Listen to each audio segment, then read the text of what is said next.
अंगणवाडी सेविका मदतनीस यांच्या प्रलंबित मागण्यांमुळे अंगणवाडी सेविका आक्रमित. 15,000 थेट मानधनवाढीच्या लाभासह इतरही प्रलंबित मागण्यांसाठी 24 फेब्रुवारी मोठा निर्णय. पाहूया सविस्तर. तत्पूर्वी चॅनलला अजूनही सबस्क्राईब केले नसेल तर सबस्क्राईब करा, समोरील बेललाही क्लिक करा, म्हणजे असेच नवनवीन लेटेस्ट अपडेट तुम्हाला पाहता येतील.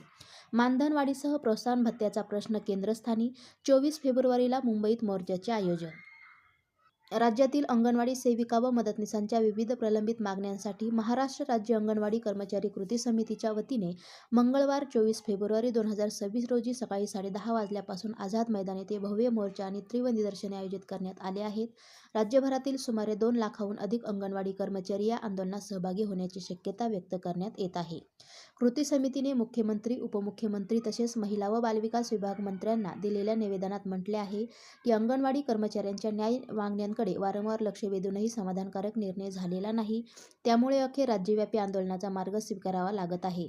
मोर्चापूर्वी शासनाने चर्चा करून मागण्या मान्य कराव्यात अशी विनंतीही यामध्ये करण्यात आलेली आहे. तर राज्य शासनाने ऑक्टोबर 2024 पासून अंगणवाडी सेविकांच्या मानधनात 3,000 रुपये आणि मदतनीसांच्या मानधनात 2,000 रुपयांची वाढ जाहीर केली होती.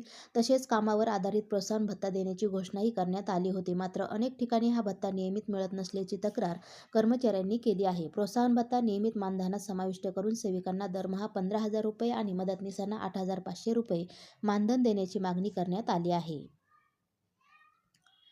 तर सर्वोच्च न्यायालयाने 25 एप्रिल 2022 रोजी अंगणवाडी कर्मचाऱ्यांना ग्रॅज्युइटीचा हक्क असल्याचा निर्णय दिला असतानाही राज्यात त्यांची अंमलबजावणी झालेली नाही.